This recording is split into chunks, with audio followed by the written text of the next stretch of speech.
सलामी गश्त।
भारतीय वायुसेना के 2 उन्नत हेलीकॉप्टर मार्क 3 पुष्प वर्षा के लिए उपस्थित होते हुए यहाँ ऐतिहासिक लाल किले की प्राचीर के ठीक सामने कुछ ही क्षणों में वो पहुंचेंगे और पुष्प वर्षा करेंगे। यहाँ उपस्थित जन समूह के ऊपर विंग कमांडर अंबर अग्रवाल और स्क्वाड्रन लीडर हिमांशु शर्मा इन 2 हेलीकॉप्टर्स में उपस्थित, जिन्होंने हिंडन एयरबेस से उड़ान भरी है। उपस्थित जनसमूह आह्लादित है, प्रसन्न है। माननीय प्रधानमंत्री महोदय श्री नरेंद्र मोदी स्वयं अभिवादन कर रहे हैं इन एयर वॉरियर्स का, इन जांबाजों का, जिन्होंने देश की वायुसेनाओं की रक्षा करने में कोई कसर नहीं छोड़ी है। और यहाँ स्वाधीनता दिवस समारोह को एक पुष्पित कलेवर प्रदान करते हुए the ceremonial red and gold flower petals being showered from the air warriors up in the sky. And here, the National Flag Guard marching off, commanded by Major Abhinav Detha. And in a short while from now, the Prime Minister will address the nation.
मेरे प्रिय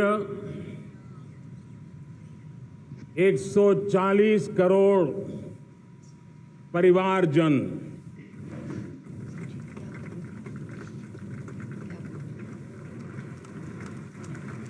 दुनिया का सबसे बड़ा लोकतंत्र और अब बहुत लोगों का अभिप्राय है कि जनसंख्या की दृष्टि से भी हम विश्व में नंबर 1 पर है।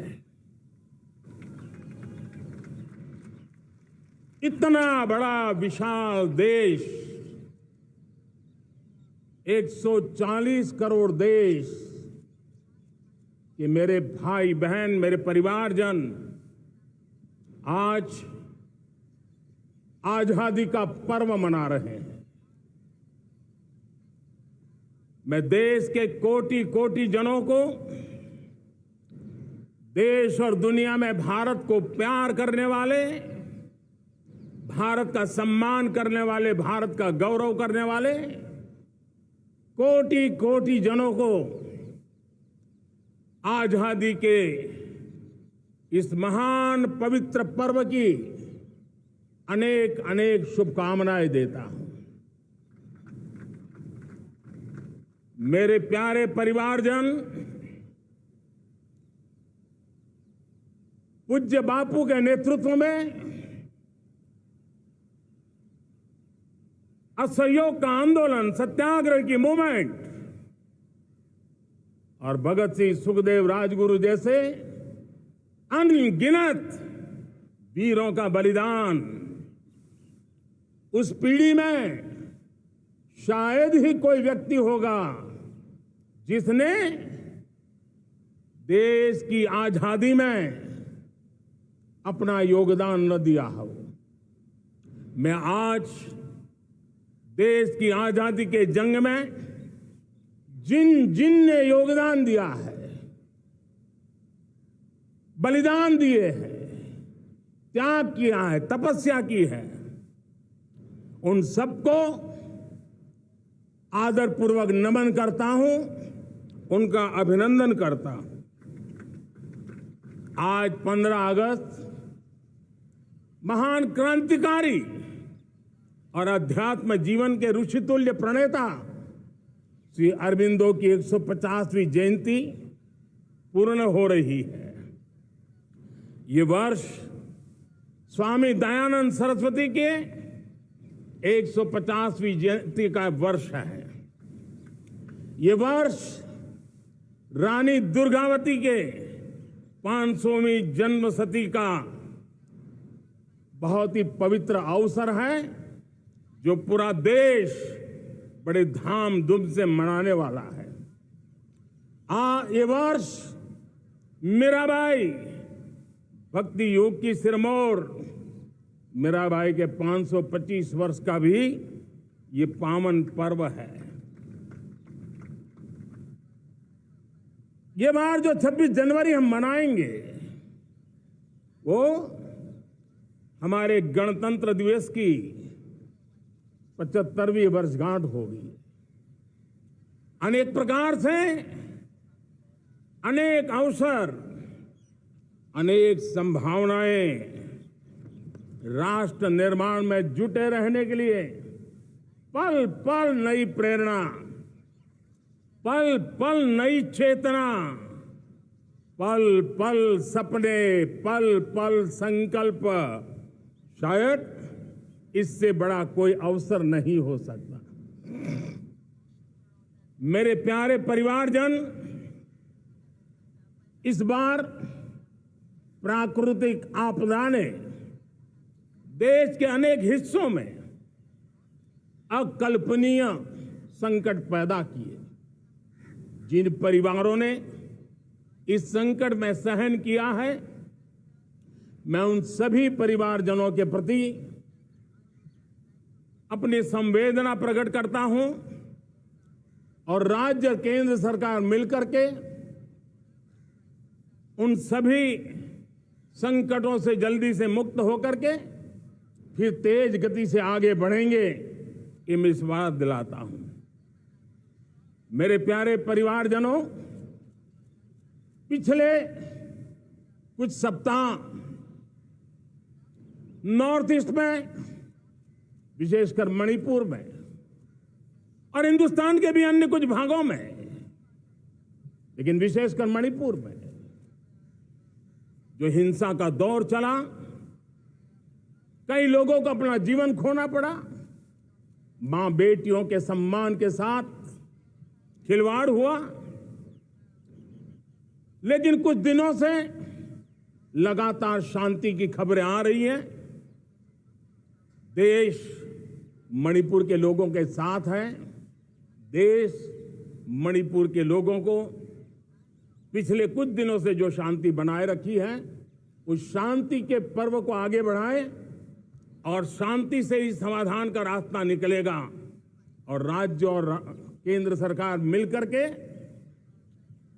उन समस्याओं के समाधान के लिए भरपूर प्रयास कर रही है, करती रहेगी। मेरे प्यारे परिवारजनों, जब हम इतिहास की तरफ नजर करते हैं तो इतिहास में कुछ पल ऐसे आते हैं जो अपनी अमिट छाप छोड़ करके जाते हैं और उसका प्रभाव सदियों तक रहता है। और कभी कभी शुरुआत में वो बहुत छोटा लगता है, छोटी सी घटना लगती है, लेकिन वो अनेक समस्याओं की जड़ बन जाती है। हमें याद है 1000-1200 साल पहले इस देश पर आक्रमण हुआ। एक छोटे से राज्य के छोटे से राजा का पराजय हुआ, लेकिन तब पता तक नहीं था कि एक घटना भारत को 1000 साल की गुलामी में फंसा देगी। और हम गुलामी में जकड़ते गए, जो आया लूटता गया, जो जिसका मन चाहा हम पे आके सवार हो गया। कैसा विपरीत काल रहा होगा वो 1000 साल का। मेरे प्यारे परिवारजनों, घटना छोटी क्यों ना हो, लेकिन 1000 साल तक प्रभाव छोड़ के रही है। लेकिन मैं आज इस बात का जिक्र इसलिए करना चाहता हूं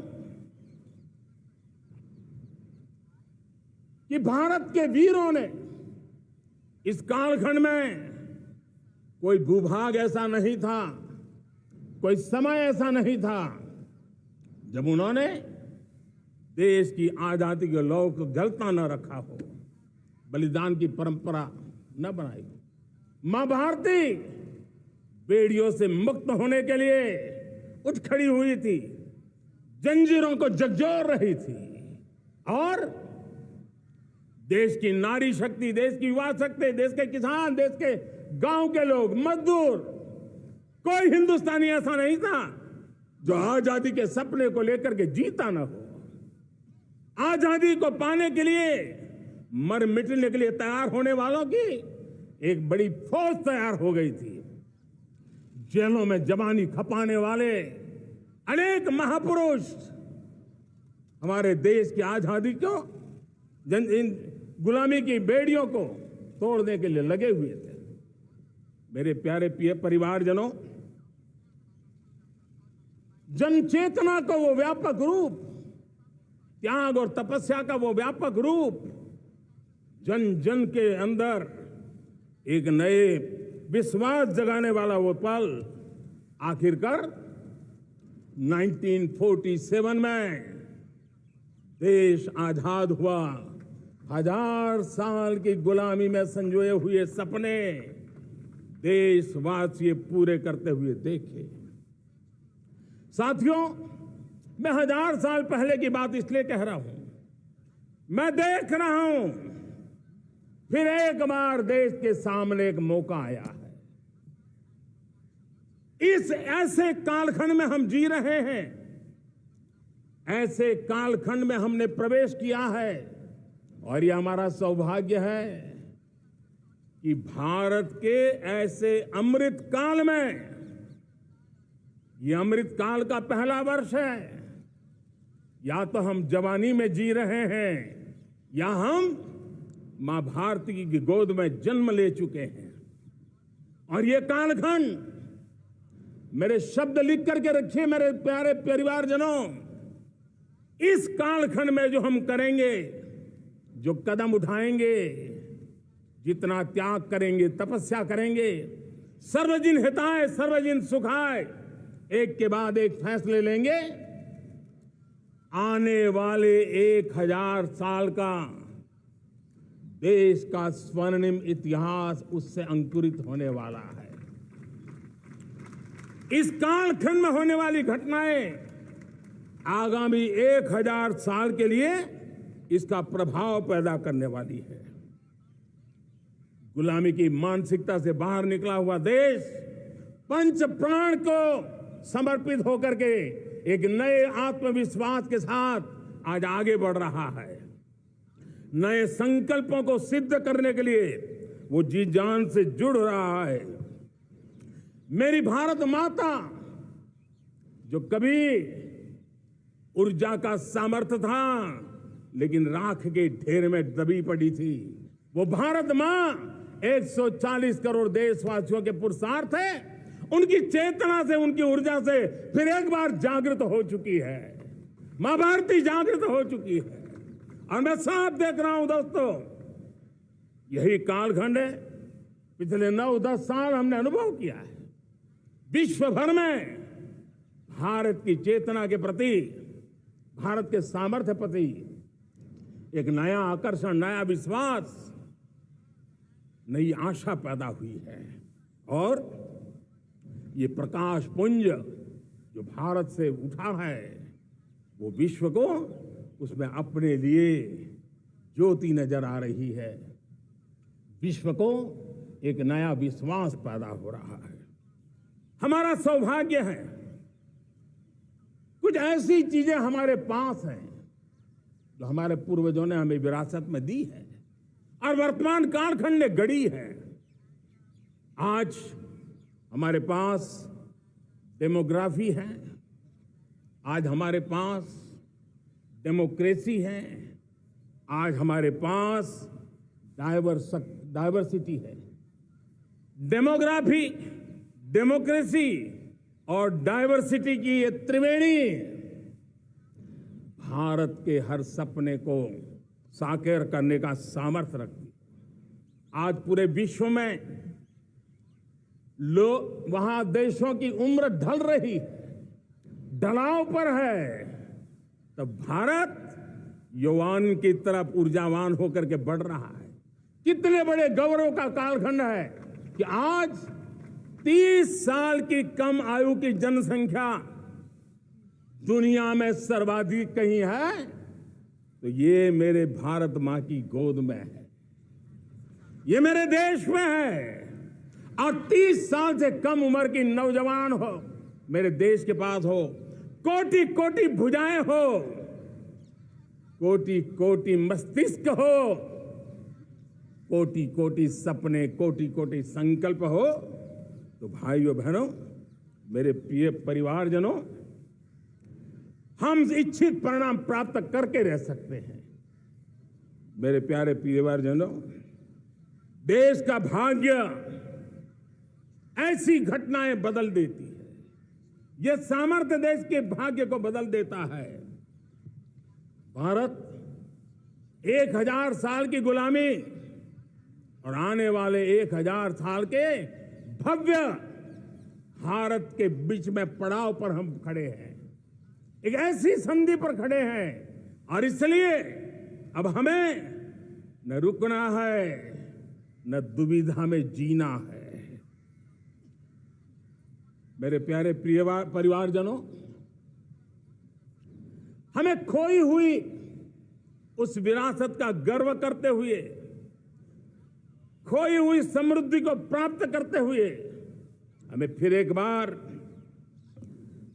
और ये बात मान के चले, हम जो भी करेंगे, हम जो भी कदम उठाएंगे, हम जो भी फैसला लेंगे, वो अगले 1000 साल तक अपनी दिशा निर्धारित करने वाला है, भारत के भाग्य को लिखने वाला है। मैं आज मेरे देश के नौजवानों को, मेरे देश की बेटे बेटियों को ये जरूर कहना चाहूंगा, जो सौभाग्य आज मेरे युवाओं को मिला है, ऐसा सौभाग्य शायद ही किसी के नसीब होता है जो आपके नसीब हुआ है। और इसलिए हमें ये गंवाना नहीं है। युवा शक्ति पर मेरा भरोसा है, युवा शक्ति में सामर्थ्य है और हमारी नीतियां, हमारी रीतियां भी उस युवा सामर्थ्य को और बल देने के लिए है। आज मेरे युवाओं ने दुनिया में पहले 3 स्टार्टअप इकोसिस्टम में भारत को स्थान दिला दिया है। विश्व के युवाओं को अचंभा हो रहा है भारत के इस सामर्थ्य को लेकर के, भारत की इस ताकत को देख करके। आज दुनिया टेक्नोलॉजी ड्रिवन है और आने वाला युग टेक्नोलॉजी से प्रभावित रहने वाला है, और तब टेक्नोलॉजी में भारत की जो टैलेंट है उसकी एक नई भूमिका रहने वाली है। साथियों, मैं पिछले दिनों G20 समिट में बाली गया था और बाली में दुनिया के समृद्ध देश, दुनिया के विकसित देश भी, उनके मुखिया मुझे भारत की डिजिटल इंडिया की सफलता के लिए बारीकियों से जानने के लिए इच्छुक थे। हर कोई इसका सवाल पूछता था और जब मैं उनको कहता था कि भारत ने जो कमाल किया है ना, वो दिल्ली, मुंबई, चेन्नई तक सीमित नहीं है। भारत ने जो कमाल कर रहा है, मेरे टियर 2, टियर 3 सिटी के युवा भी आज मेरे देश का भाग्य गढ़ रहे हैं। छोटे छोटे स्थान के मेरे नौजवान, और मैं आज बड़े विश्वास से कहता हूं, देश का ये जो सामर्थ्य नया नजर आ रहा है, और इसलिए मैं कहता हूं हमारे छोटे शहर आकार और आबादी में छोटे हो सकते हैं। ये हमारे छोटे छोटे शहर, हमारे कस्बे आकार और आबादी में छोटे हो सकते हैं, लेकिन आशा और आकांक्षा, प्रयास और प्रभाव वो किसी से कम नहीं है। वो सामर्थ्य उनके अंदर है। नए ऐप्स, नए सॉल्यूशन, टेक्नोलॉजी डिवाइस। अब खेलों की दुनिया देखिए, कौन बच्चे हैं? झुग्गी झोंपड़ी से निकले हुए बच्चे आज खेलों की दुनिया में पराक्रम दिखा रहे हैं। छोटे छोटे गांव के, छोटे छोटे कस्बे के नौजवान, हमारी बेटे बेटियां आज कमाल दिखा रही है। अब देखिए, मेरे देश की 100 जितनी स्कूल ऐसी हैं जहां के बच्चे सैटेलाइट बना करके सैटेलाइट छोड़ने की तैयारियां कर रही है। आज हजारों टिंकरिंग लैब नए वैज्ञानिकों का गर्भाधान कर रही है। आज हजारों टिंकरिंग लैब लाखों बच्चों को साइंस और टेक्नोलॉजी के राह पर आगे बढ़ने के लिए प्रेरणा दे रही है। मैं मेरे देश के नौजवानों को कहना चाहता हूं, अवसरों की कमी नहीं है। आप जितने अवसर चाहेंगे, ये देश आसमान से भी ज्यादा अवसर आपने देने का सामर्थ्य रखता है। मैं आज लाल किले की प्राचीर से मेरे देश की माताओं, बहनों, मेरे देश की बेटियों को हृदय से अभिनंदन करना चाहता हूं। देश आज जब पहुंचा है, अब विशेष शक्ति जुड़ रही है मेरी माताओं बहनों के सामर्थ्य की। आज देश प्रगति की राह पर चल पड़ा है, तो मैं मेरे किसान भाई बहनों का भी अभिनंदन करना चाहता हूं। ये आप ही का पुरुषार्थ है, ये आप ही का परिश्रम है कि देश आज कृषि क्षेत्र में आगे बढ़ रहा है। मैं मेरे मजदूरों का, मेरे श्रमिकों का, मेरे प्रिय परिवारजन, ऐसे कोटि कोटि श्रमिकों को आज मैं नमन करता हूं, उनका अभिनंदन कर रहा हूं। देश आज जो आधुनिकता की ओर बढ़ रहा है, विश्व की तुलना करने वाले सामर्थ्य के साथ नजर आ रहा है, उसके पीछे मेरे देश के मजदूरों का, मेरे देश के श्रमिकों का बहुत बड़ा योगदान है। आज समय कहता है कि लाल किले की प्राचीर से मैं उनका अभिनंदन करूं, उनका अभिवादन करूं। और ये मेरे परिवारजन, 140 करोड़ देशवासी, मेरे इन श्रमिकों का, रेहड़ी पटरी वालों का, फूल सब्जी बेचने वालों का हम सम्मान करते हैं। मेरे देश को आगे बढ़ाने में, मेरे देश को प्रगति की नई ऊंचाई पर ले जाने में प्रोफेशनल्स की बहुत बड़ी भूमिका है, बढ़ती रही है। चाहे साइंटिस्ट हो, चाहे इंजीनियर्स हो, डॉक्टर्स हो, नर्सिस हो, शिक्षक हो, आचार्य हो, यूनिवर्सिटीज हो, गुरुकुल हो, हर कोई मां भारती का भविष्य उज्जवल बनाने के लिए अपनी पूरी ताकत से लगा हुआ है। मेरे प्यारे परिवारजनों, राष्ट्रीय चेतना वो एक ऐसा शब्द है जो हमें चिंताओं से मुक्त कर रहा है।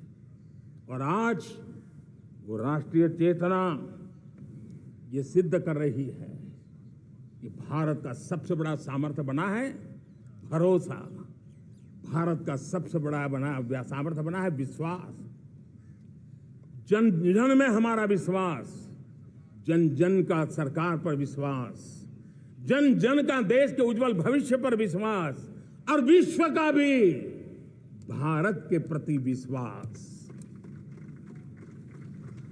ये विश्वास हमारी नीतियों का है, हमारी रीति का है। भारत के उज्जवल भविष्य को जिस निर्धारित मजबूत कदमों से हम आगे बढ़ा रहे हैं उसका है। भाइयों बहनों, मेरे प्यारे परिवारजनों, ये बात निश्चित है कि भारत का सामर्थ्य और भारत की संभावनाएं विश्वास की नई बुलंदियों को पार करने वाली है। और ये विश्वास की नई बुलंदियां नए सामर्थ्यों को लेकर के चलनी चाह रही है। आज देश में G20 समिट के मेहमान नवाजी का भारत को अवसर मिला है। अब पिछले एक साल से हिंदुस्तान के हर कोने में जिस प्रकार से G20 के अनेक ऐसे आयोजन हुए, अनेक कार्यक्रम हुए हैं, उसने देश के सामान्य मानवी के सामर्थ्य को विश्व को परिचित करा दिया है।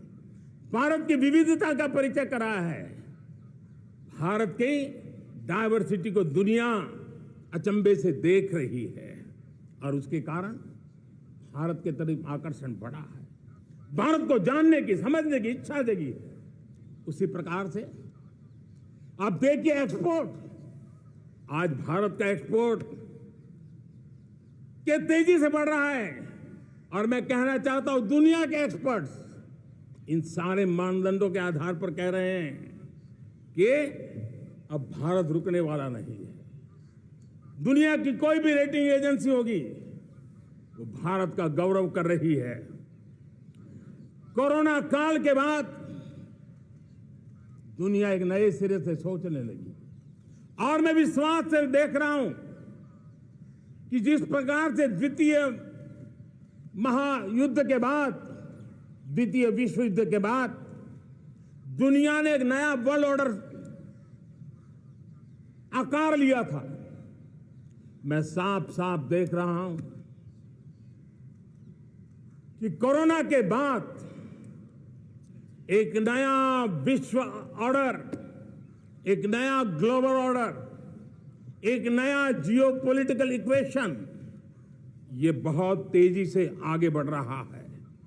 जियोपॉलिटिकल इक्वेशन की सारे व्याख्याएं बदल रही है, परिभाषाएं बदल रही है। और मेरे प्यारे परिवारजनों, आप गौरव करेंगे।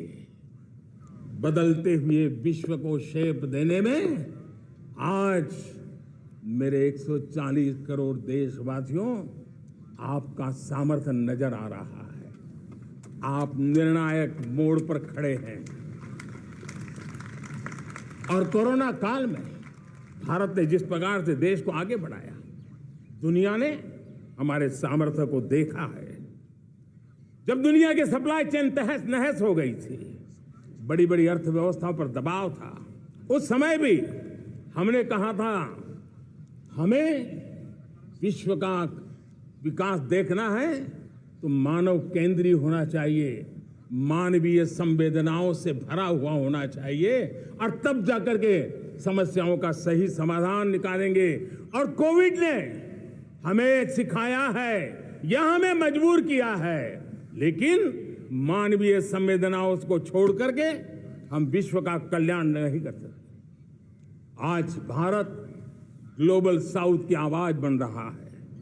भारत की समृद्ध विरासत आज दुनिया के लिए एक अवसर बन रहा है। Global economy, global supply chain, इसमें भारत की हिस्सेदारी, मैं पक्का विश्वास से कहता हूं, आज जो भारत ने परिस्थिति पैदा हुई है, आज जो भारत ने कमाया है वो दुनिया में स्थिरता की गारंटी लेकर के आया है दोस्तों। अब न हमारे मन में, न 140 करोड़ मेरे परिवारजनों के मन में, और न ही दुनिया के मन में कोई इफ्स है, कोई बट्स है। विश्वास बन चुका है।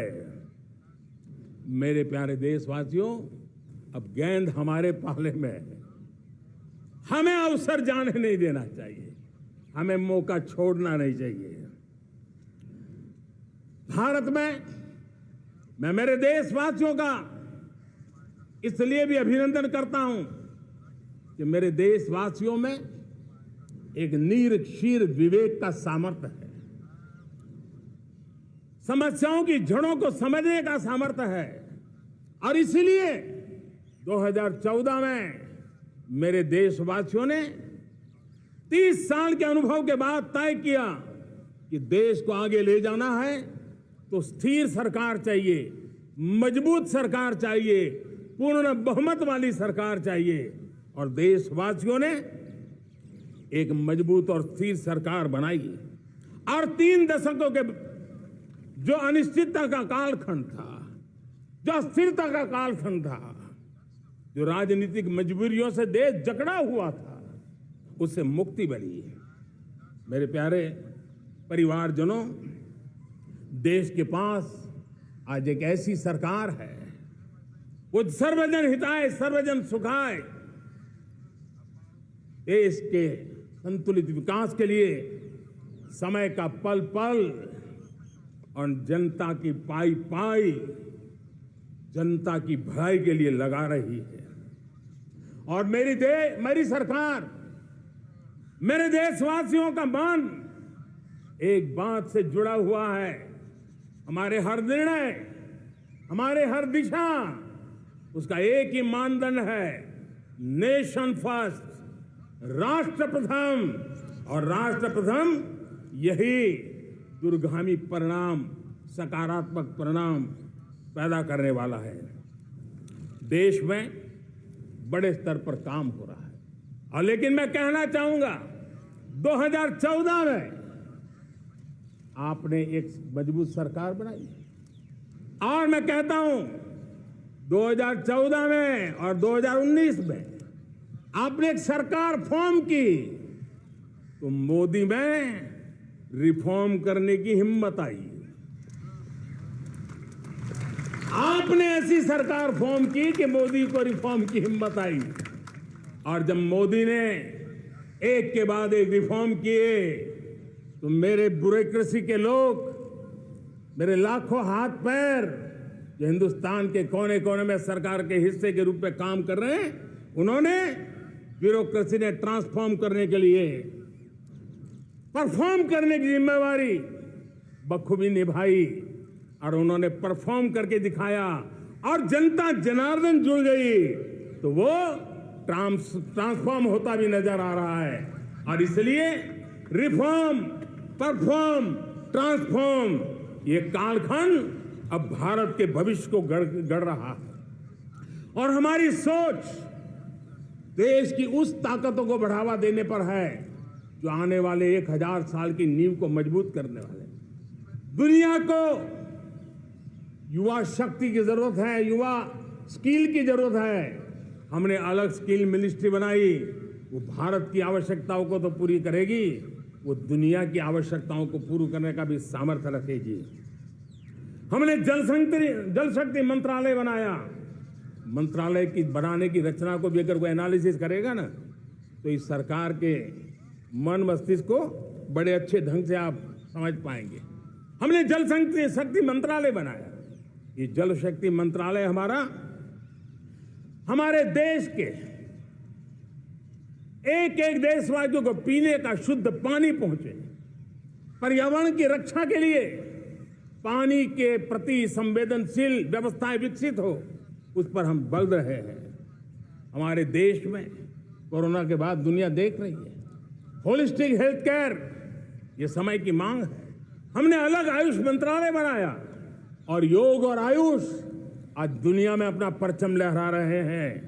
हमने दुनिया को हमारे कमिटमेंट के कारण विश्व का हमारे प्रति ध्यान गया है। अगर हम ही हमारे इस सामर्थ्य को नकार देंगे तो फिर दुनिया कैसे स्वीकार करेगी। लेकिन जब मंत्रालय बना तो दुनिया को भी उसका मूल्य समझने आया। मत्स्य पालन, हमारा इतना बड़ा समुद्री तट, हमारे कोटि कोटि मछुआरे भाई बहन, उनका कल्याण भी हमारे दिलों में है। और इसलिए हमने अलग से मत्स्य पालन को लेकर के, पशुपालन को लेकर के, डेयरी को लेकर के अलग मंत्रालय की रचना की, ताकि समाज के जिस वर्ग के लोग पीछे रह गए उनको हम साथ लें। देश में सरकारी अर्थव्यवस्था के हिस्से होते हैं, लेकिन समाज की अर्थव्यवस्था का एक बड़ा हिस्सा है कोऑपरेटिव मूवमेंट। उसको बल देने के लिए, उसको आधुनिकता लाने के लिए और देश के कोने कोने में लोकतंत्र की एक सबसे बड़ी इकाई को मजबूत करने के लिए हमने अलग कोऑपरेटिव मंत्रालय बनाया। और वो हमारी सहकारी संस्थाएं उसका जाल बिछा रहा है, ताकि गरीब से गरीब की वहां सुनवाई हो, उसकी आवश्यकताओं की पूर्ति हो, और वो भी राष्ट्र के विकास की योगदान में एक छोटी इकाई का हिस्सा बनकर के उसमें वो योगदान दे रखें। हमने सहकार से समृद्धि का रास्ता अपनाया है। मेरे प्यारे परिवारजनों, जब हम 2014 में आए थे तो हम वैश्विक अर्थव्यवस्था में 10वें नंबर पर थे, और आज 140 करोड़ देशवासियों का पुरुषार्थ रंग लाया है कि हम विश्व की अर्थव्यवस्था में 5वें नंबर पर पहुंच चुके हैं। और ये ऐसे ही नहीं हुआ है। जो एक भ्रष्टाचार का राक्षस देश को दबोचे हुए थे, लाखों करोड़ के घोटाले अर्थव्यवस्था को डामाडोल कर रहे थे, गवर्नेंस फ्रेजाइल फाइल में देश की पहचान होने लगी थी, लीकेजेस को हमने बंद किया, मजबूत अर्थव्यवस्था बनाई, हमने गरीब कल्याण के लिए ज्यादा से ज्यादा धन खर्चने का प्रयास किया। और आज मैं देशवासियों को बताना चाहता हूं कि जब देश आर्थिक रूप से समृद्ध होता है तो सिर्फ तिजोरी नहीं भरती है, देश का सामर्थ्य बढ़ता है, देशवासियों का सामर्थ्य बढ़ता है। और तिजोरी का पाई पाई अगर ईमानदारी से जनता जनार्दन के लिए खर्च करने का संकल्प लेने वाली सरकार हो तो परिणाम कैसा आता है। मैं 10 साल का हिसाब तिरंगे की साक्षी में लाल किले की प्राचीर से मेरे देशवासियों को दे रहा हूं। आंकड़े देख करके आपको लगेगा इतना बड़ा बदलाव, इतना बड़ा सामर्थ्य। 10 साल पहले राज्यों को 30 लाख करोड़ रुपए भारत सरकार की तरफ से जाते थे। पिछले 9 साल में यह आंकड़ा 100 लाख करोड़ पर पहुंचा है। पहले स्थानीय निकाय के विकास के लिए भारत सरकार के खजाने से 70,000 करोड़ रुपया जाता था, आज वो 3 लाख करोड़ से भी ज्यादा जा रहा है। पहले गरीबों के घर बनाने के लिए 90,000 करोड़ रुपया खर्च होता था, आज वो 4 गुना होकर के 4 लाख करोड़ से भी ज्यादा खर्च गरीबों के घर बनाने के लिए हो रहा है। पहले गरीबों को यूरिया सस्ता मिले, जो यूरिया की बैग दुनिया के कुछ बाजारों में 3,000 में बिकती है, वो यूरिया की बैग मेरे किसानों को 300 में मिले। और इसलिए देश की सरकार 10 लाख करोड़ रुपया मेरे किसानों की यूरिया में सब्सिडी दे रहा है। मुद्रा योजना 20 लाख करोड़ रुपए, उससे भी ज्यादा मेरे देश के नौजवानों को स्वरोजगार के लिए, अपने व्यवसाय के लिए, अपने कारोबार के लिए दिए हैं। 8 करोड़ लोगों ने नया कारोबार शुरू किया है। और 8 करोड़ लोगों ने कारोबार शुरू किया है तो नहीं, हर कारोबारी ने एक या दो लोगों को रोजगार दिया है। 8 से 10 करोड़ नए लोगों को रोजगार देने का सामर्थ्य ये मुद्रा योजना से लाभ लेने वाले 8 करोड़ नागरिकों का रहा है। एमएसएमई को करीब 3.5 लाख करोड़ रुपए की मदद से कोरोना के संकट में भी उनको डूबने नहीं दिया, मरने नहीं दिया, उनको एक ताकत दी है। 1 रैंक 1 पेंशन मेरे देश के सेना के जवानों का एक सम्मान का विषय था। 70,000 करोड़ रुपया भारत की तिजोरी से आज पहुंचा है, मेरे निवृत्त सेना के नायकों के जेब में, उनके परिवार में पहुंचा है। सभी कैटेगरी में, मैंने तो कुछ ही गिनाए, मैं ज्यादा समय लेना नहीं चाहता। हर कैटेगरी में पहले की तुलना में अनेक गुना धन देश के विकास के लिए, कोने कोने में रोजगार पैदा करने के लिए, पाई पाई का उपयोग भारत का भाग्य बदलने के लिए हो, और इसलिए हमने काम किया है।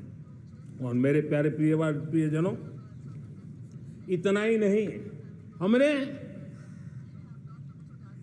इन सारे प्रयासों का परिणाम है कि आज 5 साल के मेरे कार्यकाल में, 5 साल के कार्यकाल में, 5 साल में 13.5 करोड़ मेरे गरीब भाई बहन गरीबी की जंजीरों को तोड़ करके न्यू मिडिल क्लास के रूप में बाहर आए हैं। जीवन का इससे बड़ा कोई संतोष नहीं होता। मेरे प्यारे प्रिय परिवारजनों, और जब 13.5 करोड़ लोग गरीबी की इस मुसीबतों से बाहर निकलते हैं, तो कैसी कैसी योजनाएं उनको मदद दी है। उनको आवास योजना का लाभ मिलना, पीएम स्वनिधि से 50,000 करोड़ रुपया रेहड़ी पटरी वालों तक पहुंचाया है। आने वाले दिनों में, आने वाली विश्वकर्मा जयंती पर एक कार्यक्रम हम लागू करेंगे। इस विश्वकर्मा जयंती पर हम करीब 13-15 हजार करोड़ रुपया से, जो परंपरागत कौशल्य से रहने वाले लोग, जो औजार से और अपने हाथ से काम करने वाला वर्ग है, ज्यादातर ओबीसी समुदाय से, हमारे सुथार हो, हमारे सोनार हो, हमारे राजमिस्त्री हो, हमारे कपड़े धोने वाले काम करने वाले लोग हो, हमारे बाल काटने वाले भाई बहन परिवार हो, ऐसे लोगों को एक नई ताकत देने के लिए हम आने वाले महीने में विश्वकर्मा जयंती पर विश्वकर्मा योजना लॉन्च करेंगे और करीब 13-15 हजार करोड़ से उसका प्रारंभ करेंगे। हमने पीएम किसान सम्मान निधि में 2.5 लाख करोड़ रुपया सीधा मेरे देश के किसानों के खाते में जमा किया है। हमने जल जीवन मिशन, हर घर में शुद्ध पानी पहुंचे, 2 लाख करोड़ रुपया खर्च किया है। हमने आयुष्मान भारत योजना, ताकि गरीब को बीमारी के कारण अस्पताल जाने से जो मुसीबत होती है, उसको मुक्ति दिलाना, उसको दवाई मिले, उसका उपचार हो, ऑपरेशन हो, अच्छे से अच्छी हॉस्पिटल में हो। आयुष्मान भारत योजना के तहत 70,000 करोड़ रुपए हमने लगाए हैं। पशुधन, देश ने कोरोना वैक्सीन की बात तो देश को याद है, 40,000 करोड़ रुपए लगाए, वो तो याद है। लेकिन आपको जानकर के खुशी होगी, हमने पशुधन को बचाने के लिए करीब 15,000 करोड़ रुपया पशुधन के टीकाकरण के लिए लगाया है। मेरे प्यारे देशवासियों, मेरे प्यारे परिवारजनों, जन औषधि केंद्रों ने देश के सीनियर सिटीजन्स को, देश के मध्यम वर्गीय परिवार को एक नई ताकत दी है। जिस संयुक्त परिवार में अगर किसी को एक डायबिटीज जैसा हो जाए, 2-3 हजार रुपया दवाई का बिल स्वाभाविक हो जाता है। हमने जन औषधि केंद्र से जो दवाई बाजार में 100 रुपए में मिलती है, वो 10 रुपया, 15 रुपया, 20 रुपए में दी। और आज देश में 1000 जन औषधि केंद्रों से मेरे इन बीमारी में जिनको दवाई की जरूरत थी, ऐसे लोगों के करीब 20,000 करोड़ रुपया उनके जेब में बचा है। और ये ज्यादातर मध्यम वर्ग के परिवार के लोग हैं। लेकिन आज उसकी सफलता को देखते हुए मैं देशवासियों को कहना चाहता हूं, जैसे हम एक विश्वकर्मा योजना लेकर के समाज के उस वर्ग को छूने वाले हैं, अब देश में 10,000 जन औषधि केंद्र से हम 25,000 जन औषधि केंद्र का लक्ष्य लेकर के आने वाले दिनों में काम करने वाले हैं। मेरे प्यारे परिवारजनों, जब देश में गरीबी कम होती है तो देश की मध्यम वर्ग की ताकत बहुत बढ़ती है। और अगर दुनिया में, और मैं आपको विश्वास दिलाता हूं, आने वाले 5 साल में मोदी का गारंटी है, देश पहले 3 वैश्विक इकोनॉमी में अपना जगह ले लेगा। ये पक्का जगह ले लेगा। आज जो 13.5 करोड़ गरीबी से बाहर आए हुए लोग हैं, वो एक प्रकार से मध्यम वर्ग की ताकत बन जाते हैं। जब गरीब की खरीद शक्ति बढ़ती है तो मध्यम वर्ग की व्यापार शक्ति बढ़ती है। जब गांव की खरीद शक्ति बढ़ती है तब कस्बे और शहर की आर्थिक व्यवस्था और तेज गति से दौड़ती है। और यही इंटरकनेक्टेड हमारा अर्थ चक्र होता है। हम उसको बल लेकर के आगे चलना चाहते हैं। मेरे प्यारे परिवारजनों, शहर के अंदर जो कमजोर लोग रहते हैं, बिना घर को मुसीबत रहती है, मध्यम वर्ग के परिवार अपना खुद का घर का सपना देख रहे हैं, हम उसके लिए भी आने वाले कुछ सालों के लिए एक योजना लेकर के आ रहे हैं।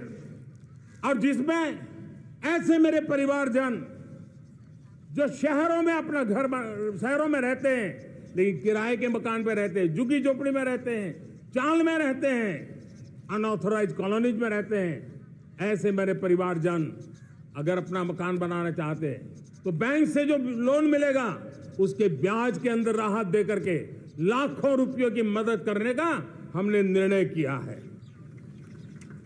मेरे मध्यम वर्ग के परिवार को जब 2 लाख से 7 लाख इनकम टैक्स की सीमा बढ़ जाती है तो सबसे बड़ा लाभ सैलरी क्लास को होता है, मेरे मध्यम वर्ग को होता है। इंटरनेट का डेटा बहुत महंगा था 2014 के पहले, आज दुनिया का सबसे सस्ता इंटरनेट का डेटा का खर्चा हो रहा है। हर परिवार के पैसे बच रहे हैं। मेरे प्यारे परिवारजनों, विश्व कोरोना के बाद अभी तक उभर नहीं पाया है। युद्ध ने फिर एक नई मुसीबत पैदा की। आज दुनिया महंगाई के संकट से जूझ रही है। पूरी दुनिया की अर्थव्यवस्था को महंगाई ने दबोच के रखा है। हम भी दुनिया से जिन सामान की जरूरत होती है लाते हैं, तो हमें सामान तो इंपोर्ट करते हैं, हमारा दुर्भाग्य है कि हमें महंगाई भी इंपोर्ट करनी पड़ती है, क्योंकि पूरी दुनिया को महंगाई ने जकड़ के रखा है। लेकिन मेरे प्यारे परिवारजनों, भारत ने महंगाई को नियंत्रित रखने के लिए भरसक प्रयास किए हैं। पिछले कालखंड की तुलना में हमें कुछ सफलता भी मिली है, लेकिन इतने से संतोष नहीं मान सकते। दुनिया से हमारी चीजें अच्छी हैं, इतने बात से हम सोच नहीं सकते। मुझे तो मेरे देशवासियों को महंगाई की बोझ कम से कम हो, इस दिशा में और भी कदम उठाने हैं और हम उस कदम को उठा के रहेंगे। मेरा प्रयास निरंतर जारी रहेगा। मेरे प्यारे परिवारजनों, आज देश अनेक क्षमताओं को लेकर के आगे बढ़ रहा है। देश आधुनिकता की तरफ आगे बढ़ने के लिए काम कर रहा है। आज देश रिन्यूएबल एनर्जी पे काम कर रहा है। आज देश ग्रीन हाइड्रोजन पे काम कर रहा है। देश की स्पेस पे क्षमता बढ़ रही है, तो देश की डीप सी मिशन में भी सफलता के साथ आगे चल रहा है। देश में रेल आधुनिक हो रही है, तो वंदे भारत बुलेट ट्रेन भी आज देश के अंदर काम कर रही है। गांव-गांव पक्की सड़कें बन रही है, तो इलेक्ट्रिक बसें, मेट्रो की रचना भी आज देश में हो रहे हैं। आज गांव-गांव तक इंटरनेट पहुंच रहा है, तो क्वांटम कंप्यूटर के लिए भी देश तय कर रहता है। नैनो यूरिया, नैनो डीएपी, उस पर काम हो रहा है, तो दूसरी तरफ जैविक खेती पर भी हम बल दे रहे हैं। आज किसान उत्पादक संघ एफपीओ का निर्माण हो रहा है, तो हम सेमीकंडक्टर का भी निर्माण करने के लिए चाह रहे हैं। हम दिव्यांग जनों के लिए एक सुगम भारत के निर्माण के लिए काम करते हैं, तो हम पैरालंपिक में भी हिंदुस्तान का तिरंगा झंडा गाड़ने के लिए मेरे दिव्यांग जनों को सामर्थ्यवान बना रहे हैं। हम खिलाड़ियों को स्पेशल ट्रेनिंग दे रहे हैं।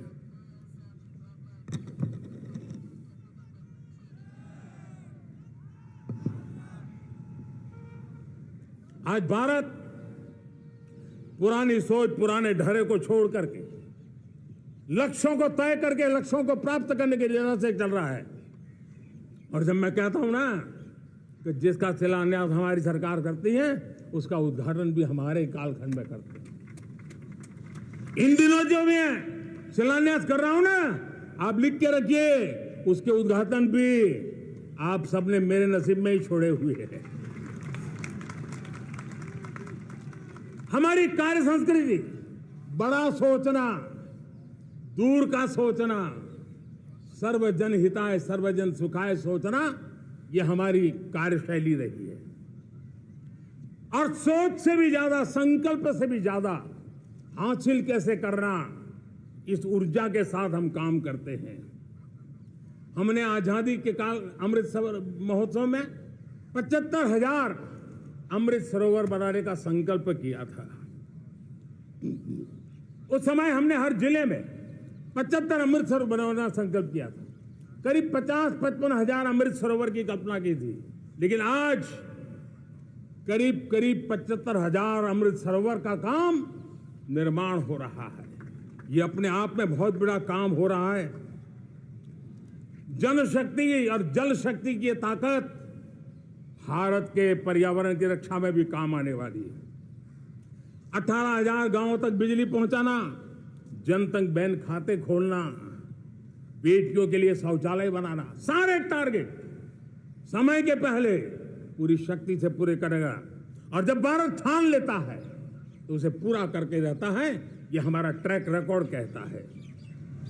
200 करोड़ वैक्सीनेशन का काम, दुनिया हमें जब पूछती है 200 करोड़ सुनती है, उनकी आंखें फट जाती है। इतना बड़ा काम ये मेरे देश के आंगनवाड़ी वर्कर, हमारी आशा वर्कर, हमारी हेल्थ वर्कर, उन्होंने करके दिखा। ये मेरे देश का सामर्थ्य है। 5G को रोल आउट किया, दुनिया में सबसे तेज गति से 5G रोल आउट करने वाला मेरा देश है। 700 से अधिक जिलों तक हम पहुंच चुके हैं और अब 6G की भी तैयारी कर रहे हैं। हमने टास्क फोर्स बना दिया है। रिन्यूएबल एनर्जी, हम टारगेट से पहले चले हैं। हमने रिन्यूएबल एनर्जी 2030 का जो टारगेट तय किया था, 21-22 में इसको पूरा कर दिया। हमने इथेनॉल में 20% ब्लेंडिंग की बात कही थी, वो भी हमने समय से 5 साल पहले पूरा कर दिया।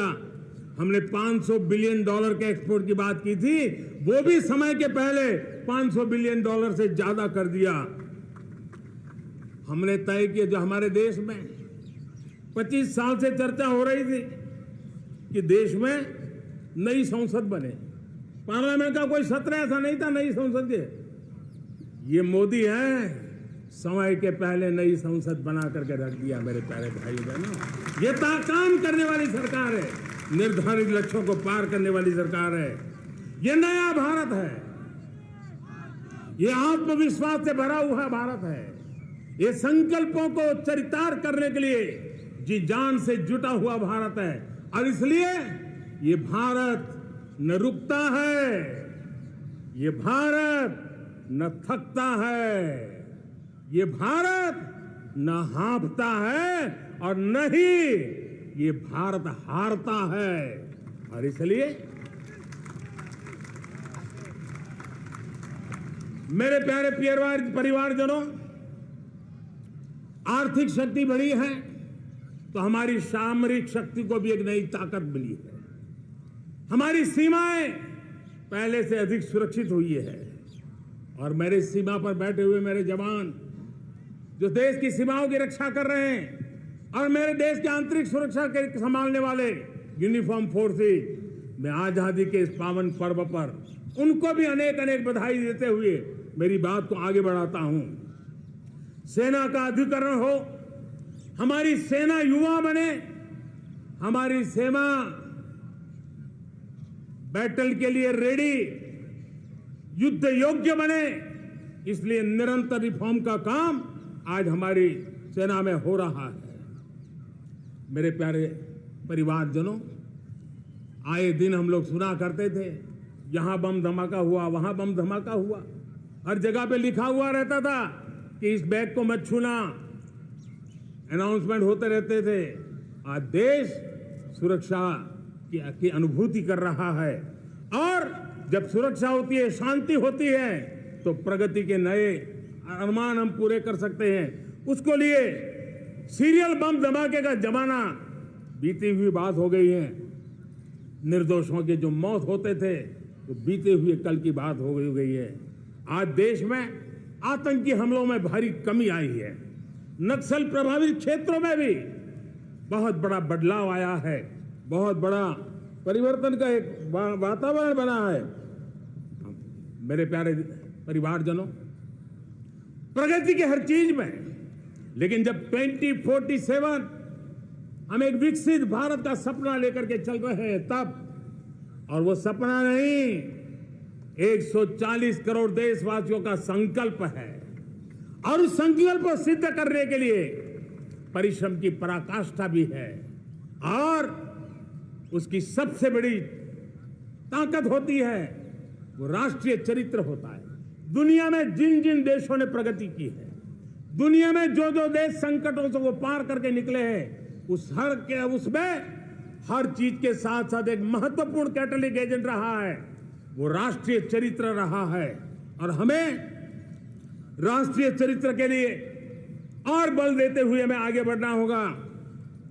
हमारा देश, हमारा राष्ट्रीय चरित्र ओजस्वी हो, तेजस्वी हो, पुरुषार्थी हो, पराक्रमी हो, प्रखर हो, ये हम सबका सामूहिक दायित्व है। और आने वाले 25 साल हम एक ही मंत्र को लेकर चले, ये हमारे राष्ट्रीय चरित्र के सिरमौर होना चाहिए, एकता का संदेश, भारत की एकता को जीना, भारत की एकता को आंच आए, न ऐसी मेरी भाषा होगी, न ऐसा मेरा कोई कदम होगा। हर पल देश को जोड़ने का प्रयास मेरी तरफ से भी होता रहेगा। भारत की एकता हमें सामर्थ्य देती है। उत्तर हो, दक्षिण हो, पूरब हो, पश्चिम हो, गांव हो, शहर हो, पुरुष हो, नारी हो, हम सब ने एकता के भाव के साथ और विविधता भरे देश में एकता का सामर्थ्य होता है।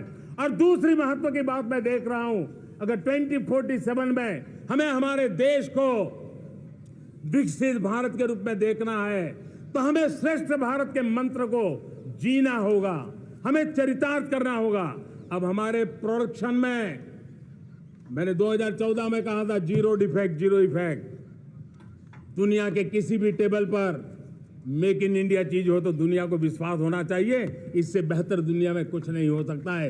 ये अल्टीमेट होगा। हमारी हर चीज, हमारी सर्विसेज होगी तो श्रेष्ठ होगी, हमारे शब्द की ताकत होगी तो श्रेष्ठ होगी, हमारी संस्थाएं होगी तो श्रेष्ठ होगी, हमारी निर्णय प्रक्रियाएं होगी तो श्रेष्ठ होगी। ये श्रेष्ठता का भाव लेकर के हमें चलना होगा। तीसरी बात है, देश में आगे बढ़ाने के लिए एक अतिरिक्त शक्ति का सामर्थ्य भारत को आगे ले जाने वाला है, और वो है विमेन लेड डेवलपमेंट। आज भारत गर्व से कह सकता है कि दुनिया में नागरिक उड्डयन में अगर किसी एक देश में सबसे ज्यादा विमेन पायलट हैं तो मेरे देश में है। आज चंद्रयान की गति हो, मून मिशन की बात हो, मेरी विमेन साइंटिस्ट उसका नेतृत्व कर रहे हैं। आज विमेन सेल्फ हेल्प ग्रुप हो, मेरी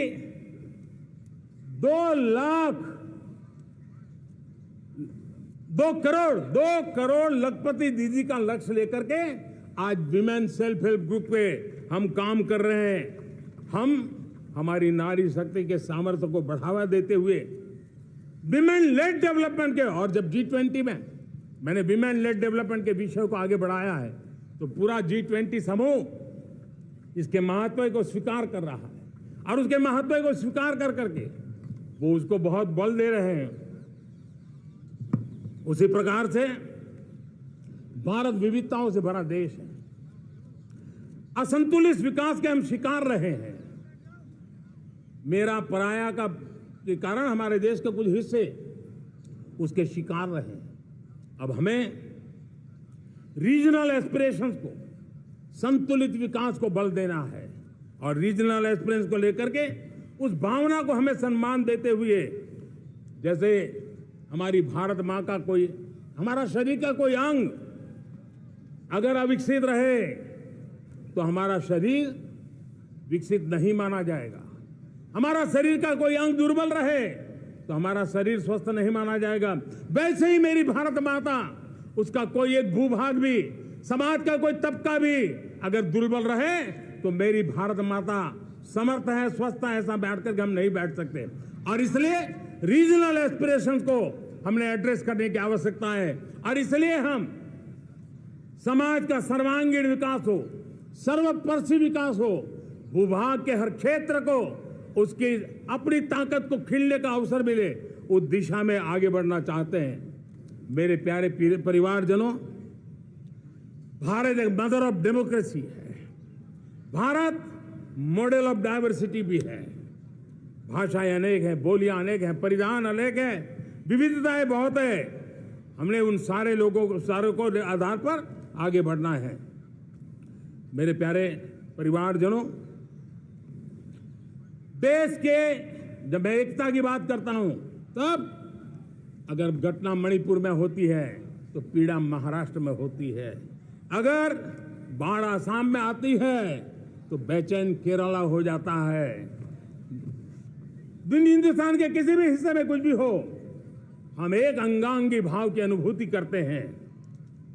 मेरे देश की बेटियों पर जुल्म न हो, यह हमारा सामाजिक भी दायित्व है, यह हमारा पारिवारिक दायित्व भी है और ये देश के नाते हम सबका दायित्व है। आज जब अफगानिस्तान से गुरु ग्रंथ साहब के स्वरूप को लाते हैं तो पूरा देश गौरव की अनुभूति करता है। जब आज दुनिया के किसी देश में कोविड के काल में मेरा कोई सिख भाई लंगर लगाता है, भूखों को खिलाता है और दुनिया में वाहवाही होती है तो हिंदुस्तान का सीना चौड़ा हो जाता है।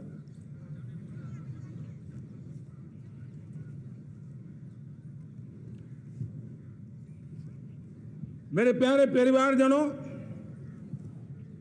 हमारे लिए जब नारी सम्मान की बात करते हैं, मुझे अभी एक देश में दौरा कर रहा था तो वहां एक बहुत ही सीनियर मिनिस्टर, उसने मुझे एक सवाल पूछा। उसने कहा, आपके यहां बेटियां साइंस और इंजीनियरिंग के विषयों की पढ़ाई करती हैं क्या? उसमें क्या था? मैंने उनको कहा, आज मेरे देश में लड़कों से ज्यादा बेटियां आज स्टेम यानी साइंस, टेक्नोलॉजी, इंजीनियरिंग और मैथ्स अधिकतम भाग मेरी बेटियां ले रही, तो उनके लिए अचरज था। ये सामर्थ्य आज हमारे देश का देख रहा है। मेरे प्यारे परिवारजनों, आज 10 करोड़ महिलाएं विमेन सेल्फ हेल्प में जुड़ी हुई है और विमेन सेल्फ हेल्प ग्रुप के साथ आप गांव में जाएंगे तो आपको बैंक वाली दीदी मिलेगी, आपको आंगनवाड़ी वाली दीदी मिलेगी, आपको दवाई देने वाली दीदी मिलेगी और अब मेरा सपना है 2 करोड़ लखपति दीदी बनाने का, गांव में 2 करोड़ लखपति दीदी। और इसके लिए एक नया अभिगम भेजा। साइंस और टेक्नोलॉजी, हमारे गांव की महिलाओं का भी सामर्थ्य देखता हूं मैं और इसलिए हम एक नई योजना सोच रहे हैं कि हमारे एग्रीकल्चर सेक्टर में टेक्नोलॉजी आए, एग्री टेक को बल मिले।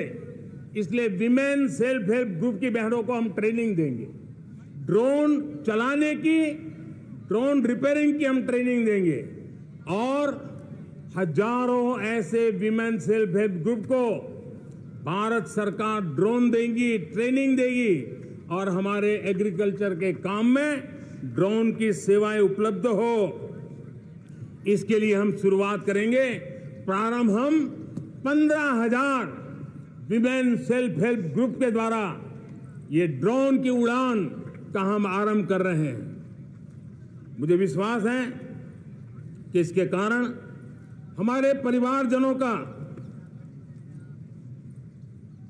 मेरे प्यारे परिवारजनों, आज देश आधुनिकता की तरफ बढ़ रहा है।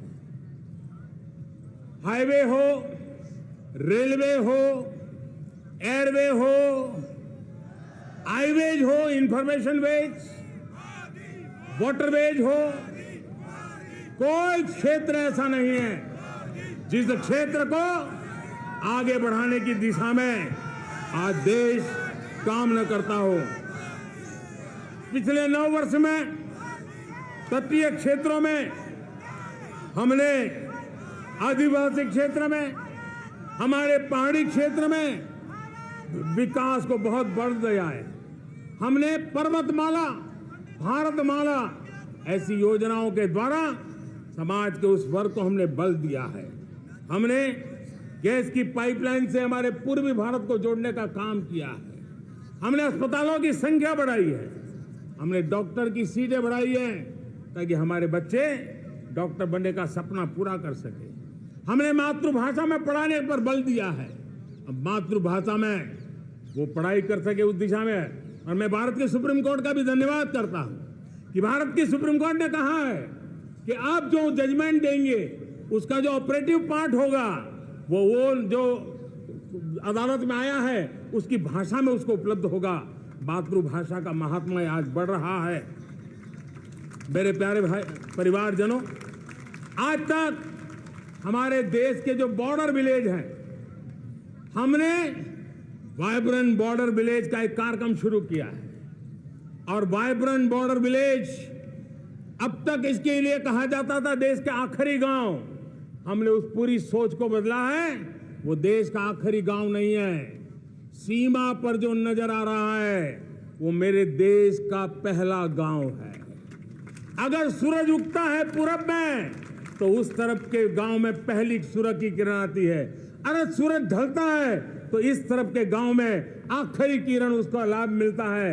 ये मेरे पहले गांव है और मुझे खुशी है कि आज मेरे इस कार्यक्रम के विशेष मेहमान, ये जो पहले गांव है, सीमावर्ती गांव है, उसके 600 प्रधान आज इस लाल किले की प्राचीर के इस महत्वपूर्ण कार्यक्रम का हिस्सा बनने के लिए आए। पहली बार वो इतनी दूर तक आए हैं। नए संकल्प और सामर्थ्य के साथ जुड़ने के लिए आया है। मेरे प्यारे परिवारजनों, हमने संतुलित विकास के लिए एस्पिरेशनल डिस्ट्रिक्ट, एस्पिरेशनल ब्लॉक की कल्पना की और आज उसके सुखद परिणाम मिल रहे हैं। आज राज्य के जो नॉर्मल पैरामीटर्स हैं, जो एस्पिरेशनल डिस्ट्रिक्ट कभी बहुत पीछे थे, वो आज राज्य में भी अच्छा करने लग गए हैं। और मुझे विश्वास है कि आने वाले दिनों में ये हमारे आकांक्षी जिले, हमारे आकांक्षी बॉल अवश्य आगे बढ़ेंगे। जैसे मैंने कहा था, भारत का चरित्र की चर्चा कर रहा था, तो मैंने पहला कहा था भारत की एकता, दूसरा कहा था भारत श्रेष्ठता की तरफ बल दें, तीसरा कहा था विमेन लेड डेवलपमेंट की मैंने बात कही थी। और मैं आज एक बात और कहना चाहता हूं कि हम जैसे रीजनल एस्पिरेशन, मैंने चौथी बात कही थी, पांचवी महत्व की बात, और भारत ने उस दिशा में जाओ, और वो है हमारा राष्ट्रीय चरित्र विश्व मंगल के लिए सोचने वाला होना चाहिए। हमें देश को इतना मजबूत बनाना है जो विश्व मंगल के लिए भी अपनी भूमिका अदा करे। और आज कोरोना के बाद मैं देख रहा हूं जिस प्रकार से संकट की घड़ी में देश ने दुनिया की मदद की, उसका परिणाम है कि आज दुनिया में हमारा देश एक विश्व मित्र के रूप में, विश्व का अटूट साथी के रूप में आज मेरे देश की पहचान बनी है। हमें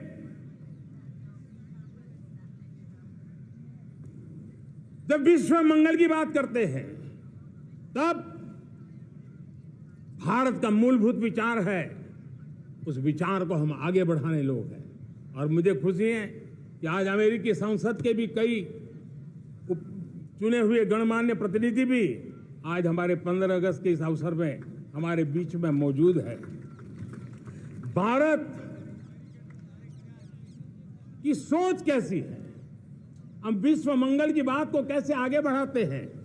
अब देखिए, हम जब सोचते हैं तो क्या कहते हैं, हमने दुनिया के सामने ये दर्शन रखा है और दुनिया उस दर्शन को लेकर के हमारे साथ जुड़ रही है। हमने कहा one sun, one world, one grid. Renewable energy के क्षेत्र में एक बहुत बड़ा हमारा स्टेटमेंट है, आज दुनिया उसको स्वीकार कर रही है।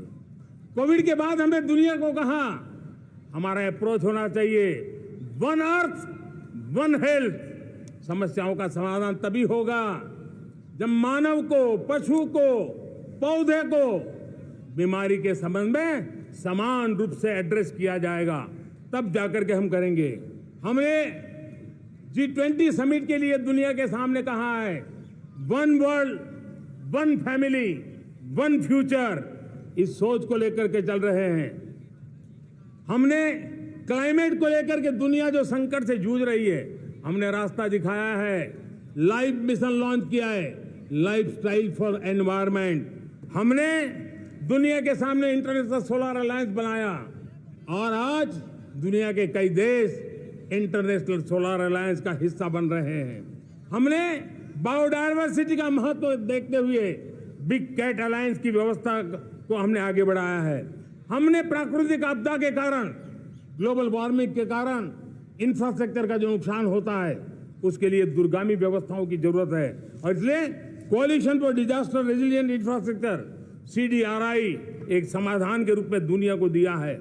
विश्व आज समुद्रों को संघर्ष का केंद्र बना रहा है, तब हमने दुनिया को सागर का प्लेटफॉर्म दिया है जो वैश्विक समुद्री शांति की गारंटी बन सकता है। हमने पारंपरिक चिकित्सा पद्धतियों को बल देते हुए WHO का एक ग्लोबल लेवल का सेंटर हिंदुस्तान में बनाने की दिशा में काम किया है। हमने योग और आयुष के द्वारा विश्व कल्याण और विश्व के स्वस्थता की दिशा में काम किया है और आज भारत विश्व मंगल की मजबूत नींव डाल रहा है। इस मजबूत नींव को आगे बढ़ाना हम सबका काम है, हम सबकी जिम्मेवारी है। मेरे प्यारे परिवारजनों, सपने अनेक है, संकल्प साफ है, नीतियां स्पष्ट है, नियत के सामने कोई सवाल या निशान नहीं है, लेकिन कुछ सच्चाइयों को हमें स्वीकार करना पड़ेगा और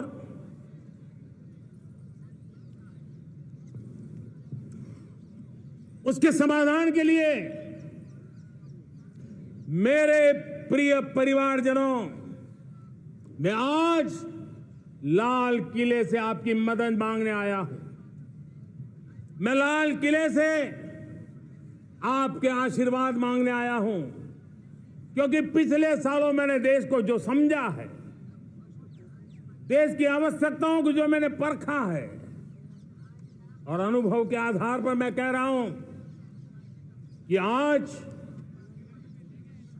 गंभीरतापूर्वक उन चीजों को हमें लेना होगा। आजादी के अमृतकाल में 2047 में जब देश आजादी के 100 साल मनाएगा, उस समय दुनिया में भारत का तिरंगा झंडा विकसित भारत का तिरंगा झंडा होना चाहिए।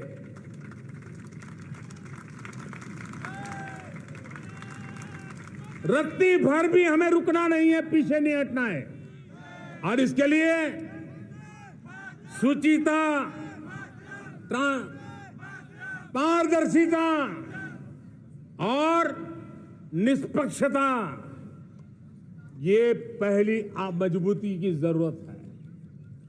हमें उस मजबूती को जितना ज्यादा खाद पानी दे सकते हैं, संस्थाओं के माध्यम से दे सकते हैं, नागरिक के नाते दे सकते हैं, परिवार के नाते दे सकते हैं, ये हमारा सामूहिक दायित्व होना चाहिए।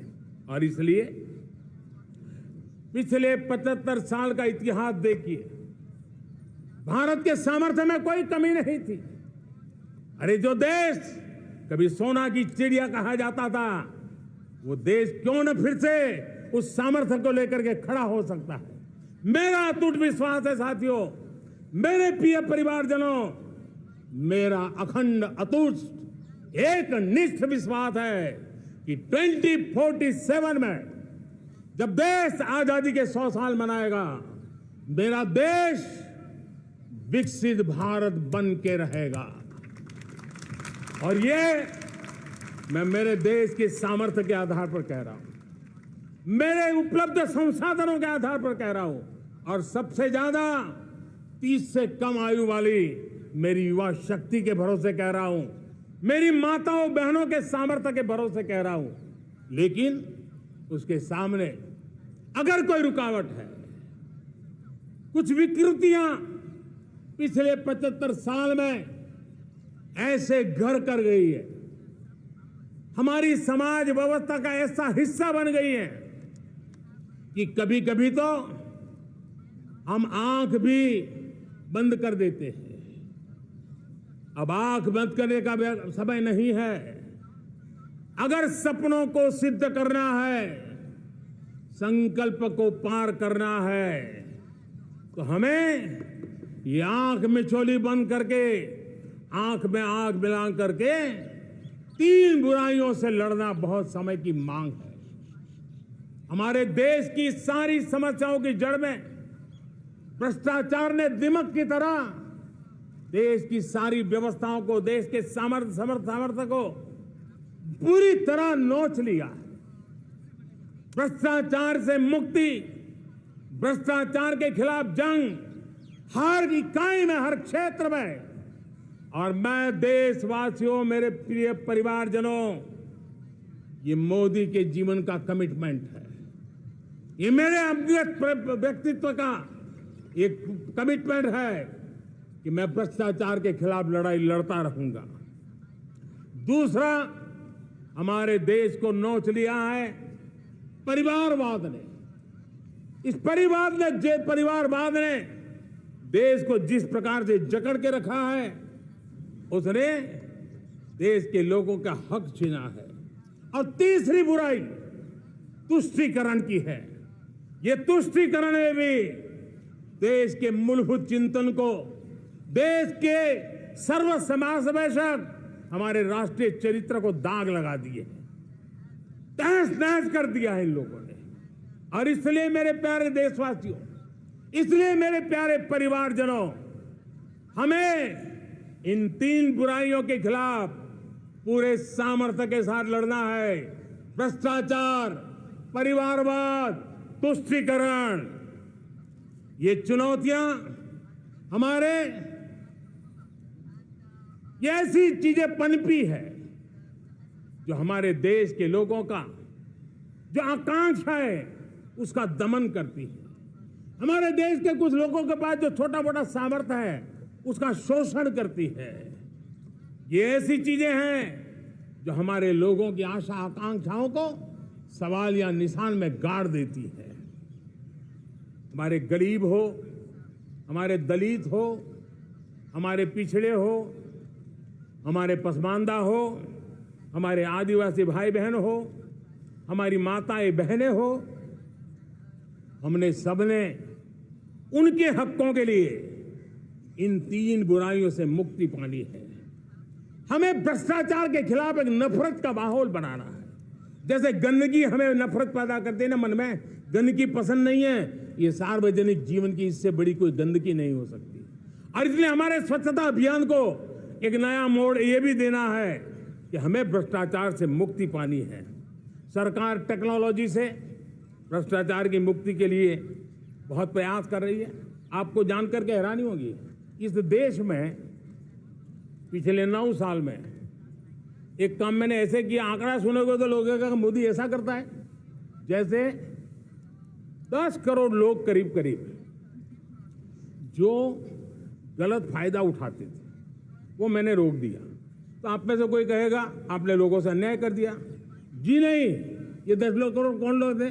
ये 10 करोड़ वो लोग थे जिनका जन्म ही नहीं हुआ था और उनके नाम पर उनके विडो हो जाते थे, वो वृद्ध हो जाते थे, वो दिव्यांग हो जाते थे, फायदे लिए जाते थे। 10 करोड़ ऐसे बेनामी जो चीजें चलती थी उसको रोकने का पवित्र काम, भ्रष्टाचारियों की संपत्ति जो हमने जब्त की है ना, वो पहले की तुलना में 20 गुना ज्यादा की है। मेरे प्यारे परिवारजनों, ये आपकी कमाई का पैसा लोग लेकर के भागे थे, 20 गुना ज्यादा संपत्ति को जब्त करने का। और इसलिए लोगों की मेरे प्रति नाराजगी होना बहुत स्वाभाविक है, लेकिन मुझे भ्रष्टाचार के खिलाफ की लड़ाई को आगे बढ़ाना है। हमारे सरकारी व्यवस्था ने पहले कैमरा के सामने तो कुछ हो जाता था, लेकिन बाद में चीजें अटक जाती थी। हमने पहले की तुलना में कई गुना ज्यादा अदालत में चार्जशीट की है और अब जमानतें भी नहीं मिलती हैं। वैसी पक्की व्यवस्था को लेकर के हम आगे बढ़ रहे हैं, क्योंकि हम ईमानदारी से भ्रष्टाचार के खिलाफ लड़ रहे हैं। आज परिवारवाद और तुष्टीकरण, इसने देश का बहुत बड़ा दुर्भाग्य किया है। अब लोकतंत्र में ये कैसे हो सकता है कि पॉलिटिकल पार्टी, और मैं विशेष बल दे रहा हूं पॉलिटिकल पार्टी, आज मेरे देश के लोकतंत्र में एक ऐसी विकृति आई है जो कभी भारत के लोकतंत्र को मजबूती नहीं दे सकती। और वो क्या है बीमारी? परिवारवादी पार्टियां। और उनका तो मंत्र क्या है? Party of the family, by the family and for the family. इनका तो जीवन मंत्र यही है कि उनकी पॉलिटिकल पार्टी, उनका राजनीतिक दल परिवार का, परिवार के द्वारा और परिवार के लिए, परिवारवाद और भाई भतीजावाद प्रतिभाओं के दुश्मन होते हैं, योग्यता को नकारते हैं, सामर्थ्य को स्वीकार नहीं करते हैं। और इसलिए परिवारवाद इस देश के लोकतंत्र की मजबूती के लिए उसकी मुक्ति जरूरी है। सर्वजन हिताय सर्वजन सुखाय, हर किसी को हक मिले इसलिए, और सामाजिक न्याय के लिए भी ये बहुत। उसी प्रकार से तुष्टीकरण ने सामाजिक न्याय का सबसे बड़ा नुकसान किया। अगर सामाजिक न्याय को तबाह किसने किया है तो ये तुष्टीकरण की सोच, तुष्टीकरण की राजनीति, तुष्टीकरण का सरकारी योजनाओं का तरीका, इसने सामाजिक न्याय को मौत के घाट उतार दिया है। और इसलिए हमें तुष्टीकरण, भ्रष्टाचार, ये विकास का सबसे बड़ा दुश्मन है। अगर देश विकास चाहता है, देश 2047 विकसित भारत का सपना का साकार करना चाहता है, तो हमारे लिए आवश्यक है कि हम किसी भी हालत में देश में भ्रष्टाचार को सहन नहीं करेंगे। इस मूड को लेकर के चलना चाहिए। मेरे प्यारे परिवारजनों, हम सबका एक बहुत बड़ा महत्वपूर्ण दायित्व है। आपने जिस प्रकार से जिंदगी जी है, हमारे आने वाली पीढ़ी को ऐसी जिंदगी जीने के लिए मजबूर करना, यह हमारा गुनाह है। यह हमारा दायित्व है कि हमारे आने वाली पीढ़ी को हम ऐसा समृद्ध देश दें, ऐसा संतुलित देश दें, ऐसा सामाजिक न्याय की धरोहर वाला देश दें, ताकि छोटी छोटी चीजों को पाने के लिए उन्हें कभी भी संघर्ष न करना पड़े। हम सभी का कर्तव्य, हर नागरिक का कर्तव्य है, और ये अमृत काल कर्तव्य काल है। हम कर्तव्य से पीछे नहीं हो सकते। हमें वो भारत बनाना है जो पूज्य बापू के सपनों का था। हमें वो भारत बनाना है जो हमारे स्वतंत्र सेनानियों का सपना था। हमें वो भारत बनाना है जो हमारे वीर शहीदों का था, हमारी वीरांगनाओं का था, जिन्होंने मातृभूमि के लिए अपना जीवन दे दिया था। मेरे प्यारे परिवारजनों, मैं जब 2014 में आपके पास आया था, तब 2014 में मैं परिवर्तन का वादा लेकर के आया था। 2014 में मैंने आपको वादा किया था मैं परिवर्तन लाऊंगा, और 140 करोड़ मेरे परिवारजन, आपने मुझ पे भरोसा किया और मैंने विश्वास पूरा करने की कोशिश की। रिफॉर्म, परफॉर्म, ट्रांसफॉर्म, वो 5 साल जो वादा था वो विश्वास में बदल गया, क्योंकि मैंने परिवर्तन का वादा किया था। रिफॉर्म, परफॉर्म, ट्रांसफॉर्म के द्वारा मैंने इस वादे को विश्वास में बदल दिया। कठोर परिश्रम किया है, देश के लिए किया है, शान से किया है, सिर्फ और सिर्फ नेशन फर्स्ट, राष्ट्र सर्वोपरि, इस भाव से किया है। 2019 में परफॉर्मेंस के आधार पर आप सबने मुझे फिर से आशीर्वाद दिया। परिवर्तन का वादा मुझे यहां ले आया, परफॉर्मेंस मुझे दोबारा ले आया, और आने वाले 5 साल अभूतपूर्व विकास के हैं। 2047 के सपने को साकार करने का सबसे बड़ा स्वर्णिम पल आने वाले 5 साल है।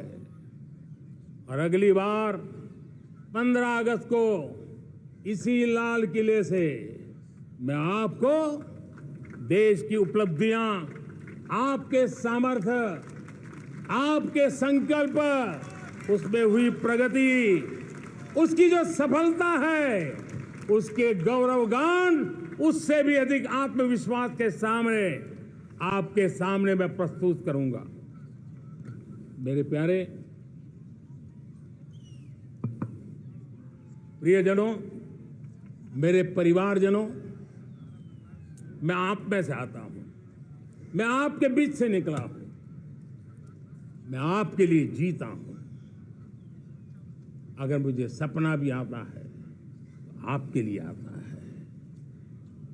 अगर मैं पसीना भी बहाता हूं तो आपके लिए बहाता हूं, क्योंकि इसलिए नहीं कि आपने मुझे दायित्व दिया है, मैं इसलिए कर रहा हूं कि आप मेरे परिवारजन हैं, और आपके परिवार के सदस्य के नाते मैं आपके किसी दुख को देख नहीं सकता हूं, मैं आपके सपनों को चूर चूर होते नहीं देख सकता हूं, मैं आपके संकल्प को सिद्धि तक ले जाने के लिए आपका एक साथी बन करके, आपका एक सेवक बन करके, आपके साथ जुड़े रहने का, आपके साथ जीने का, आपके लिए जूझने का मैं संकल्प लेकर के चला हुआ इंसान हूं। और मुझे विश्वास है हमारे पूर्वजों ने आजादी के लिए जो जंग लड़ा था, जो सपने देखे थे, वो सपने हमारे साथ है। आजादी के जंग में जिन्होंने बलिदान दिया था, उनके आशीर्वाद हमारे साथ है। और 140 करोड़ देशवासियों को एक ऐसा अवसर आया है, ये अवसर हमारे लिए एक बहुत बड़ा संबल लेकर के आया है। और इसलिए मेरे प्यारे प्रियजनों, आज जब मैं अमृतकाल में आपके साथ बात कर रहा हूं, ये अमृतकाल का पहला वर्ष है। ये अमृतकाल के पहले वर्ष पर जब मैं आपसे बात कर रहा हूं, तो मैं आपको पूरे विश्वास से कहना चाहता हूं, चलता चलाता काल चक्र, चलता चलाता काल चक्र, अमृत काल का भाल चक्र, चलता चलाता काल चक्र, अमृत काल का भाल चक्र। सबके सपने, सबके सपने, अपने सपने, सबके सपने, अपने सपने, पनपे सपने सारे, सबके सपने अपने सपने पन पे सपने सारे धीर चले वीर चले धीर चले वीर चले चले युवा हमारे धीर चले वीर चले चले युवा हमारे नीति सही रीति नहीं नीति सही रीति नहीं गति सही राह नहीं गति सही राय नहीं चुनो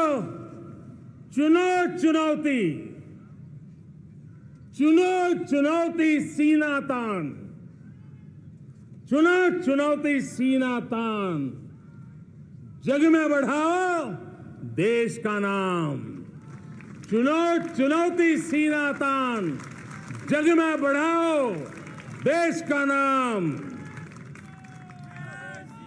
मेरे प्यारे परिवारजनों हिंदुस्तान के कोने कोने में बैठे हुए मेरे परिवारजन दुनिया के कोने कोने में जाकर के बसे हुए मेरे परिवारजन आप सबको आजादी के पावन पर्व की फिर एक बार मैं बहुत बहुत शुभकामनाएं देता हूं ये अमृत काल हम सबके लिए कर्तव्य काल है ये अमृत काल हम सबको मां भारती के लिए कुछ कर गुजारने का काल है आजादी का जब जंग चल रहा था 1947 के पहले जो पीढ़ी ने जन्म लिया था उन्हें देश के लिए मरने का मौका मिला था वो देश के लिए मरने के लिए मौका नहीं छोड़ते थे लेकिन हमारे नसीब में देश के लिए मरने का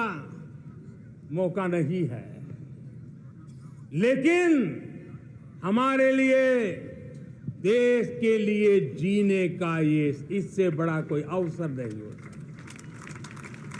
हमें पल पल देश के लिए जीना है इसी संकल्प के साथ इस अमृत काल में 140 करोड़ देशवासियों के सपने संकल्प भी बनाने हैं 140 करोड़ देशवासियों के संकल्प को सिद्धि में भी परिवर्तित करना है और 2047 का जब तिरंगा झंडा फहरेगा तो विश्व एक विकसित भारत का गुणगान करता होगा इसी विश्वास के साथ इसी संकल्प के साथ मैं आप सबको अनेक अनेक शुभकामनाएं देता हूं बहुत बहुत बधाई देता हूं जय हिंद जय हिंद जय हिंद भारत माता की भारत माता की भारत माता की वंदे वंदे वंदे बहुत बहुत धन्यवाद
Prime Minister Modi sharing with the people his government's achievements and milestones and outlining future initiatives and policy directions. And as is traditional, we can see hundreds of balloons in the colors of the national flag being released into the air. And as they rise up, they celebrate their freedom. They rise with a new purpose, as if carrying with them the hopes and aspirations of a nation on the move towards the promise of a future that is fair for all and bright for generations to come. Just as the symbolic hoisting of our flag symbolizes the rising of a new nation free from colonial rule, the release of these balloons as if towards a higher calling, raising our celebratory spirits to the next level. स्वाधीनता दिवस समारोह रंगों का उत्सव लग रहा है। सभी रंग अपनी पूरी चमक दमक के साथ यहाँ की फिजाओं में मौजूद। माननीय प्रधानमंत्री लाल किले की प्राचीर से अब प्रस्थान कर रहे हैं।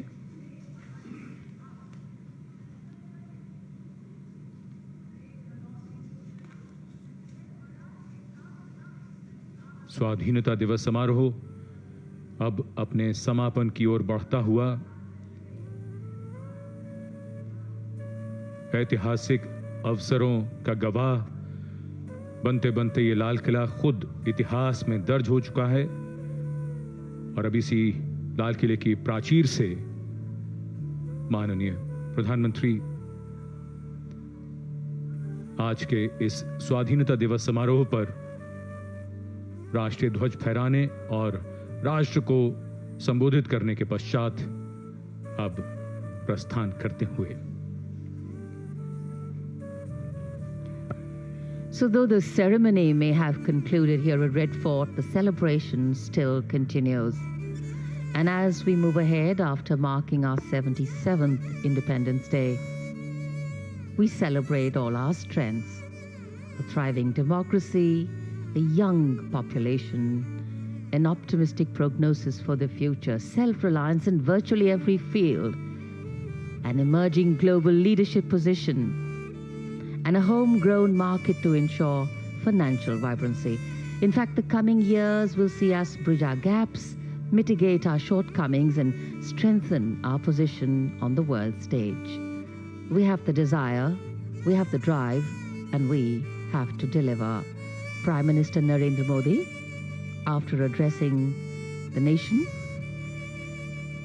now leaving Red Fort, माननीय प्रधानमंत्री श्री नरेंद्र मोदी राष्ट्र को लाल किले की प्राचीर से संबोधित करने के उपरांत प्रस्थान कर रहे हैं। भारत का स्वाधीनता दिवस समारोह नए संकल्पों का अवसर। प्रधानमंत्री महोदय ने अपने उद्बोधन में न केवल पिछले उपलब्धियों का जिक्र किया, जहां देश एक नई करवट लेता दिख रहा है, वहीं आगे आने वाले दिनों में देश के सामने जो चुनौतियां हैं, जो संकल्प हैं, उनको भी रेखांकित किया। पिछले वर्षों में देश में जो बदलाव हुए हैं वो अपने आप में नए, अनुपम और अनूठे हैं। ये पॉजिटिव चेंज है, सकारात्मक बदलाव है। समाज का सबसे कमजोर तबके का आदमी भी खुद में जिन्हें महसूस कर रहा है। एक नई उम्मीद है, कुछ बेहतर कर गुजरने का, कर दिखाने का जज्बा है, आगे बढ़ने का जोश है, सफलता का परचम फहराने का बुलंद हौसला है। सरकार पर भरोसा है। शानदार वर्तमान के दम पर चमकदार भविष्य बनाने की ओर बढ़ते कदमों ने न्यू इंडिया के सपनों में रंग भरना शुरू कर दिया है। माननीय प्रधानमंत्री महोदय ने अपने उद्बोधन में इन सभी बातों की ओर इशारा किया है और आज का जो स्वाधीनता दिवस समारोह है वो अनेकता में एकता, सर्वधर्म समभाव, वसुधैव कुटुंबकम और विश्व परिदृश्य पर भारत की बढ़ती भूमिका को भी रेखांकित करता हुआ नजर आया है। यकीनन एक बहुत ही खास अवसर, एक बहुत ही विशिष्ट मौका देश के हर नागरिक के लिए। लाहौरी गेट से बाईं ओर माननीय प्रधानमंत्री का काफिला बढ़ता हुआ लाल किले की प्राचीर के सामने का चौक जहां ज्ञान पथ है, वहां एनसीसी के कैडेट्स मौजूद हैं। प्रधानमंत्री हर वर्ष स्वाधीनता दिवस समारोह पर संबोधन के पश्चात यहां स्कूली बच्चों और एनसीसी कैडेट से अवश्य मिलते हैं। यह ऐसा अवसर होता है जो इन किशोरों के लिए बहुत ही प्रेरणादायी और यादों में संजोकर सहेजकर रखने का अवसर होता है।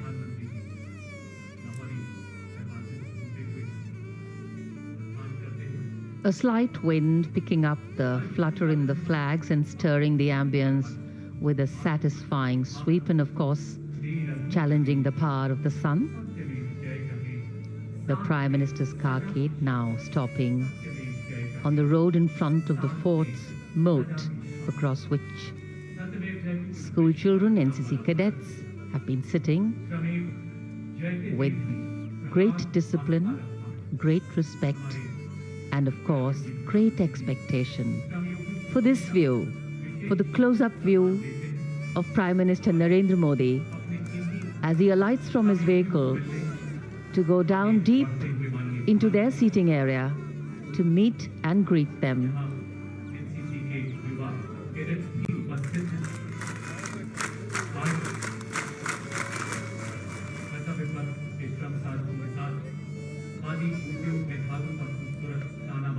There he is, encouraging them. माननीय प्रधानमंत्री जी, देश की युवा शक्ति का प्रतीक एनसीसी कैडेट्स से मिलते हुए उनका मनोबल बढ़ाते हुए And the disciplined restraint with which they are meeting him. जैसे मानो कह रहे हो कि रुके Very special moment for all of them. Young India, our youth, our future. सारे देश को सुनाएंगे लगा के देश प्रेम के पंख दूर तक उड़े It is the responsibility of a nation to nurture and cherish its children, जिए किसी के वास्ते जिए किसी के वास्ते to expose them to different opportunities, to help them avail those which are the best for them. उमड़ आया लाल किले And these moments and these words of encouragement, these conversations, these slightly light-hearted interactions भविष्य के cadets with their Prime Minister, आने ना देंगे कुछ आज definitely going to leave some very special memories in their hearts.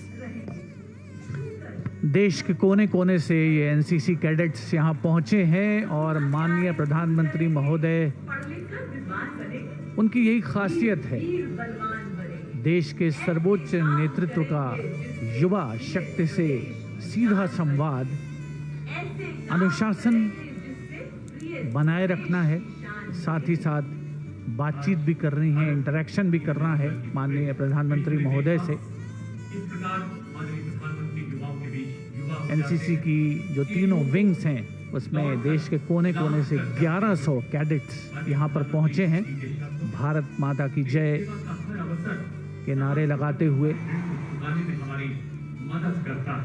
ये सभी कैडेट्स परंपराओं पर चलते हुए पिछले 7 प्रशासन की सीमा के साथ मानवीय संवेदना अपने आप को रोक नहीं पा रहे हैं, उनके अंदर का जो उत्साह है, जो आह्लादित महसूस कर रहे हैं, अगर उनसे पूछा जाएगा तो शायद शब्दों में उसे बयान करना मुश्किल होगा।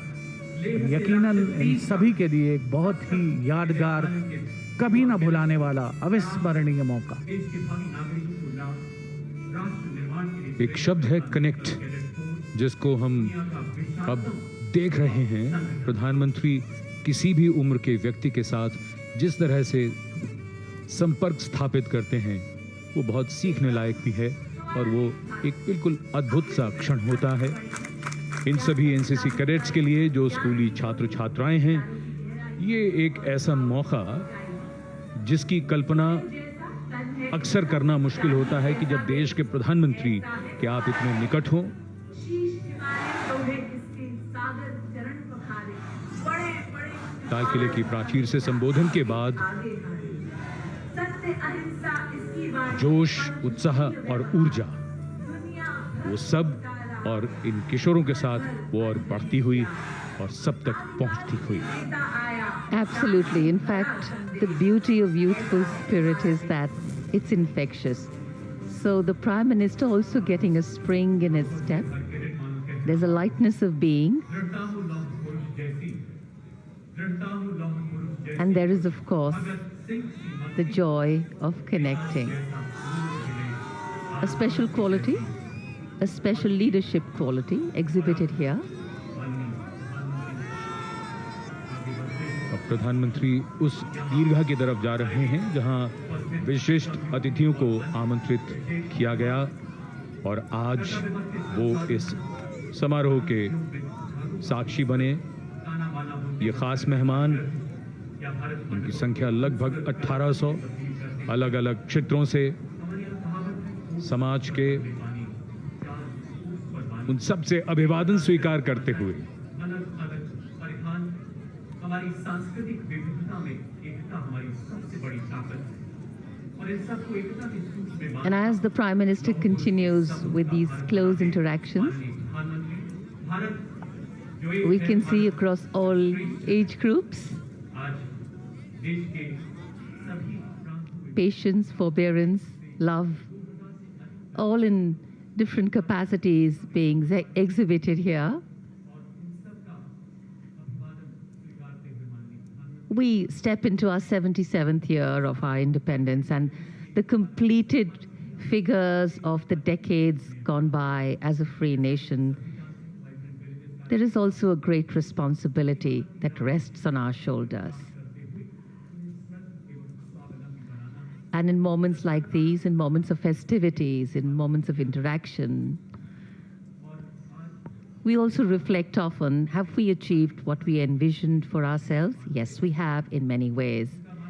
Have we made progress?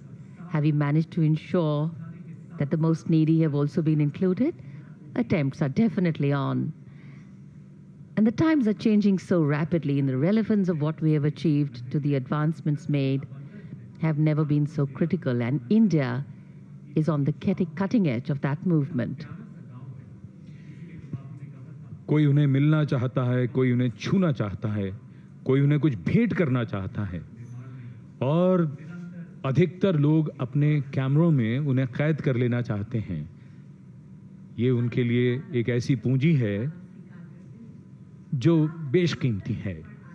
प्रधानमंत्री स्वयं चाहते हैं कि वो एक एक व्यक्ति से मिलें। अद्भुत दृश्य, इनका आनंद लीजिए। The meeting of hands, the meeting of hearts, the meeting of people. Red Fort today witness to some very precious moments for a diverse lot of people. Extremely happy that they came here in person to attend this ceremony.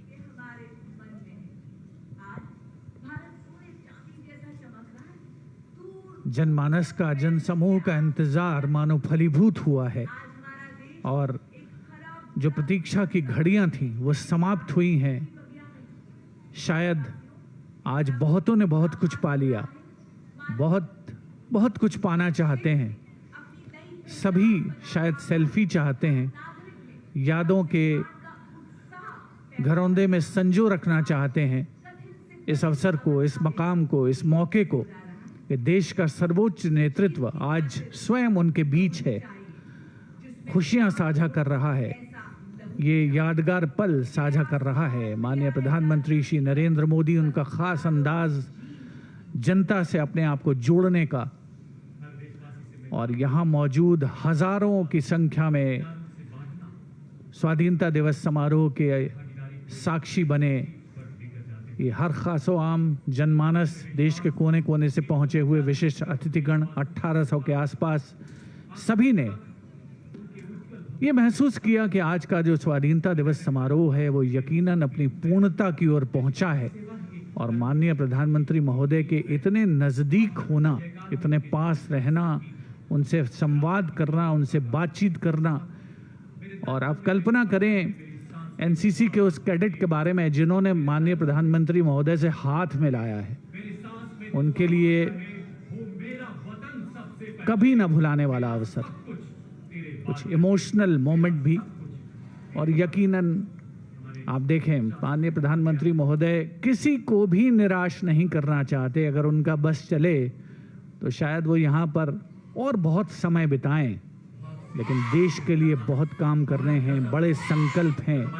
आगे आने वाले दिनों में नई यात्राएं करनी हैं, देश के कोने कोने में विकास की यात्रा को आगे बढ़ाना है और देश की विकास की जो यात्रा है उसे पूर्णता तक पहुंचाना है। माननीय प्रधानमंत्री महोदय जनमानस का अभिवादन करते हुए, प्रस्थान करते हुए इस लाल किले की प्राचीर के सामने के प्रांगण से।